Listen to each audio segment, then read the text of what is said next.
Even कैसे हैं आप सब। तो आज की इस वीडियो में मैं आप सभी बच्चों को डिजिटल एजुकेशन का सेमेस्टर 2 आप सभी बच्चों का ये लास्ट वीडियो है और ये मे बी शायद लेक्चर नंबर 8 है, जहां पे बचा हुआ जितना इंपॉर्टेंट क्वेश्चन, जैसा कि हमने आपको प्रीवियस वीडियो में बोला था कि भाई पूरा सारा जो आपका थ्योरी का निचोड़ है, मतलब बोला जाए यूनिट 1, यूनिट 2, यूनिट 3 सभी का इंपॉर्टेंट क्वेश्चन मिला के जो पेपर में बन सकते हैं ऑब्जेक्टिव में, वो सारे हम लोग डिस्कस करेंगे आज के इस वीडियो में। तो चलिए आज के वीडियो को हम शुरू करते हैं। वीडियो पसंद आए तो वीडियो को लाइक करें, चैनल पर अगर न्यू आए तो चैनल सब्सक्राइब कर लीजिएगा, साथ में बेल आइकन पे क्लिक कर लीजिएगा ताकि इसी प्रकार पल पल की हर वीडियो का नोटिफिकेशन आपको से मिलता रहे। डिस्क्रिप्शन बॉक्स में टेलीग्राम, फेसबुक, ट्विटर, इंस्टा सभी का लिंक तो अवेलेबल है, जहां फॉलो करना चाहे फॉलो कर लीजिएगा। कोई भी अपडेट आएगा तो सबसे पहले शेयर क्या मिल जाएगा। पहला ही सवाल, which instant messaging app introduce the concept of secret chat. हमने आपको ये प्रीवियस वीडियो में बताया था कि बेसिकली हम लोग एक ऐसा मैसेंजर है जिसमें हम लोग क्या कर सकते हैं, सीक्रेट चैट का इस्तेमाल कर सकते हैं, या कहा जाए end to end encrypted chats होता है, यानी आपके बीच में और लास्ट कंपनी के बीच में बोला जाए इन दोनों के बीच में चैट होता है, वो कौन देख सकता है, या कहा जाए ये मैसेजिंग ऐप को क्या कहा जाता है। तो ये हमारे पास क्या, टेलीग्राम में। व्हाट्सएप में ये फीचर हमारे पास सीक्रेट चैट का नहीं है, बस बाकी सब कुछ व्हाट्सएप में चलता है, लेकिन ये सीक्रेट चैट का फीचर खाली टेलीग्राम में मिलता है। तो ऑप्शन नंबर क्या हो जाएगा, सी नंबर होगा। अगला बोला गया, in which instant messaging app user sticker भी भेज सकता है as a form of communication in addition to regular, यानी टेक्स्ट मैसेज के साथ इमोजी भी भेज सकते हैं। तो भाई आपके पास बहुत सारा चीज़ है, जरूर नहीं कि ये हमारे पास। अगर आपको स्टिकर भेजना है तो व्हाट्सएप पे स्टिकर अभी अलाउ कर दिया गया है, लेकिन पहले ये अलाउ नहीं था, ये सिर्फ अलाउ था फेसबुक में, मैसेंजर में था ये, लेकिन अभी ये व्हाट्सएप पे भी ऐड हो चुका है, टेलीग्राम में भी ये चीज़ अभी ऐड हो चुका है। तो ऑप्शन नंबर बी हो जाएगा हमारे पास फिलहाल। फिर बोला गया, which law of Boolean algebra emphasizes the elimination of brackets from logical expression along with the rearrangement of grouping variables। इनमें से कौन सा लॉ है बेसिकली बुलियन अलजेब्रा का जो हमें बताता है, एम्फेसिस करता है elimination of brackets from logical expression के साथ साथ हमें पास रीअरेंजमेंट ऑफ ग्रुपिंग वेरिएबल्स। तो ये कौन सा लॉ हमारे पास है, वो है एसोसिएटिव लॉ। ऑप्शन नंबर क्या हो जाएगा, सी नंबर होगा। देखिए यहाँ पर आपसे बच्चों को बुलियन अलजेब्रा का हमने जो प्रीवियस 5th नंबर या 4th नंबर का वीडियो जो बुलियन अलजेब्रा टॉपिक है उसमें से बहुत सारा क्वेश्चन करवाया था। इसमें कंडीशन दिया हुआ है कि बुलियन अलजेब्रा क्या होगा हमारे पास ए एंड बी के लिए। अगर ए का वैल्यू 1 होता है, बी का वैल्यू 0 होता है, तो क्या होगा हमारे पास आंसर। तो इसके लिए आंसर हो जाएगा हमारे पास 0। तो ऑप्शन नंबर ए हो जाएगा। इसी तरह विच बुलियन ऑपरेटर रिटर्न्स ट्रू, अगर ये हमारे पास बुलियन ऑपरेटर जो होगा वो सही आएगा रिटर्न ट्रू के रूप में, एटलीस्ट हमारे पास जो इनपुट जो है वो ट्रू होगा। कब, एंड गेट के लिए, और के लिए, नॉट के लिए, या एक्स और के लिए हमारे पास। तो ऑप्शन नंबर क्या हो जाएगा, बी नंबर, और के लिए। फिर हमें बताना है Boolean algebra not A and B क्या होगा जब एक बराबर 1 है, बी बराबर 0 दिया हुआ हमारे पास। तो इसका राइट आंसर बच्चों क्या हो जाएगा, ऑप्शन नंबर क्या हो जाएगा, बी नंबर 1 हो जाएगा राइट आंसर।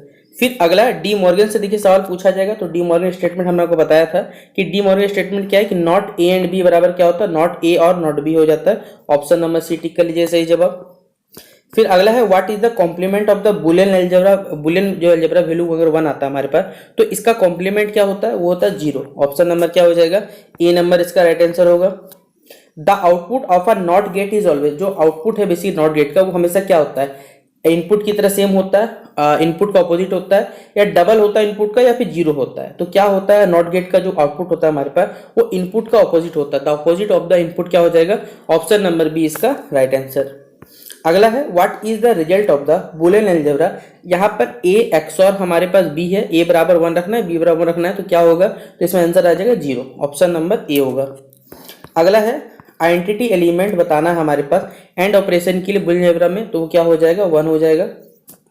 अगला सवाल है what is the output of and gate. Output बताना है हमारे एंड गेट का जब दोनों के बोथ इनपुट्स आर सेट, यानी दोनों के जो हमारे इनपुट्स रहने वाले उनका वैल्यू अगर हम सेट कर देते हैं 1, तो क्या होगा हमारे पास, तो ये भी वैल्यू कितना आएगा हमारे पास, 1 आएगा। तो ऑप्शन नंबर क्या हो जाएगा, बी नंबर इसका जवाब टिक कर लीजिएगा।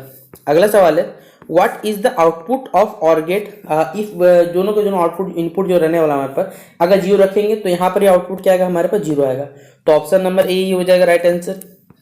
फिर which logic gate outputs are high signal only when both inputs are low. इनमें से हमारे पास कौन सा लॉजिक गेट है, वो एक हमारे पास हाई सिग्नल हमें बेसिकली बताएगा जब इनपुट्स बहुत ज़्यादा लो हो, जब दोनों इनपुट हमारे पास कौन सा दोनों इनपुट, तो हो जाए नॉट गेट का। ऑप्शन नंबर क्या हो जाएगा, डी नंबर इसका राइट आंसर हो जाएगा। फिर अगला है what is the output of a nand gate. जब हमारे पास दोनों इनपुट क्या हो जाए सेट करते 1, तो हमारे पास जो आउटपुट होगा नैंड गेट का वो क्या हो जाएगा बच्चा, देखिएगा 0 हो जाएगा ये वाला। Option number A. अगला है कौन सा लॉजिक गेट है बेसिकली जो हाई सिग्नल आउटपुट देगा हमारे पास जब दोनों के दोनों या आइदर या बोला गया या तो दोनों इनपुट या तो हमारे पास या तो ए या तो बी दोनों हाई हो तो क्या होगा, इस केस में हमारे पास नॉर गेट होता है। ऑप्शन नंबर क्या हो जाएगा, सी नंबर। फिर अगला सवाल है what is the input of an xor gate. हमारे पास एक्सोर गेट का बेसिक आउटपुट बताना है। जब दोनों इनपुट को सेट किया जाता है 1 पे तो ये क्या हो जाएगा, 0 देगा। ऑप्शन नंबर ए होगा। फिर बताना है कौन सा लॉजिक गेट हमारे पास ट्रुथ टेबल में जहां पर आउटपुट जो रहता है वो इनपुट का रिवर्स रहता है, तो याद रखिए ये नॉट गेट रहता है हमारे पास। तो ऑप्शन नंबर क्या हो जाएगा, सी नंबर इसका राइट आंसर होगा। अगला सवाल है हमारे पास कि what is the output of an and gate. And gate का आउटपुट क्या होगा, जब एक इनपुट हमारे पास 0 दिया हुआ है और एक दूसरा जो आउटपुट हमारे पास 1 दिया हुआ है, इसके लिए हमारे पास क्या हो जाएगा, तो याद रख लीजिएगा इसके लिए वैल्यू हमारे पास क्या होगा, 0 होगा। तो ऑप्शन नंबर क्या टिक कर लीजिएगा, 0 इसका option number A right answer. फिर है देखिए कर्नौग मैप्स का हमने बोला था कि भाई कर्नौग मैप्स से सवाल पूछा जाएगा। तो कर्नौग मैप्स प्राइमरी यूज किए जाते हैं डिजिटल लॉजिक में, डाटा इंक्रिप्शन के लिए, सर्किट ऑप्टिमाइजेशन के लिए या सिग्नल मॉड्यूलेशन के लिए या फिर कहा जाए तो नेटवर्क रूटिंग के लिए। तो मेन काम क्या है इसका, सर्किट का ऑप्टिमाइजेशन करने के लिए हम इस्तेमाल करते हैं। तो ऑप्शन नंबर क्या हो जाएगा, बी नंबर इसका राइट आंसर होगा। अगला सवाल है how many variables can a Karnaugh map with 4 square in each row and column. देखिए हमारे पास कर्नौग मैप में बेसिकली बताना है अगर 4 स्क्वायर है एक किसी रो में हमारे पास और कॉलम में, तो हमारे पास कितने वेरिएबल्स का हम इस्तेमाल करते हैं, तो याद रखिए 16 हम लोग वेरिएबल्स का इस्तेमाल करते हैं। तो ऑप्शन नंबर क्या हो जाएगा, डी नंबर। फिर in a Karnaugh map what is the term for a group of adjacent square representing a minimized logic. देखिए इन हम लोग कर्नौग मैप में बेसिकली किस टर्म का इस्तेमाल करते हैं, जब हम लोग एडजेसेंट स्क्वायर को भी रिप्रेजेंट करते हैं मिनिमाइज लॉजिक एक्सप्रेशन ग्रुप में। क्लम कहलाता है, क्लस्टर कहलाता है, ग्रुप कहलाता है या इंसेंबल कहलाता है। तो ये क्या कहलाता है बच्चों, हमारे पास ग्रुप कहलाता है। तो ऑप्शन नंबर क्या हो जाएगा, सी नंबर इसका राइट आंसर होगा। फिर how are adjacent squares group in Karnaugh map. जो एडजेसेंट स्क्वायर में हमारे पास जो कह सकते हैं किस प्रकार ग्रुप करते हैं कर्नौग मैप में, ये बताना है। तो पहला ऑप्शन हमारे पास हॉरिजॉन्टली रखते हैं या फिर वर्टिकली या डायगोनली या फिर दोनों ही रूप में रख सकते हैं, हॉरिजॉन्टली या वर्टिकली। तो दोनों ही रूप में रखा जा सकता है, इसलिए ऑप्शन नंबर डी हो जाएगा हमारे पास। फिर अगला सवाल है in Karnaugh map what is the maximum. देखिए कर्नौग मैप में मैक्सिमम नंबर स्क्वायर कितने हो सकते हैं, ताकि बेसिकली हम उनको ग्रुप करके एक सिंगल ग्रुप बनाए। तो मैक्सिमम हमें पूछा मैक्सिमम नंबर, तो हो जाएगा 4 हो जाएगा। ऑप्शन नंबर क्या हो जाएगा, बी नंबर इसका राइट आंसर होगा। फिर बताना है मेन एडवांटेज हमारे पास क्या है कर्नौग मैप्स का इस्तेमाल करने के लिए बुलियन एक्सप्रेशन में। हमारे पास they are easy to extended, sorry ये हमें आसानी से समझ में आ सकता है। दे प्रोवाइड ग्राफिकल विजुअलाइजेशन, यानी ये बेसिकली हमारे ग्राफिकल विजुअलाइजेशन प्रोवाइड करेगा। या they always result in the, ये हमें ऑलवेज रिजल्ट करेगा सिंपल एक्सप्रेशन के रूप में। या they are faster than other method, यानी ये बाकी मेथड से बहुत ज्यादा फास्ट है। तो ऑप्शन नंबर क्या हो जाएगा, बी नंबर इसका राइट आंसर होगा। They provide graphical visualisation.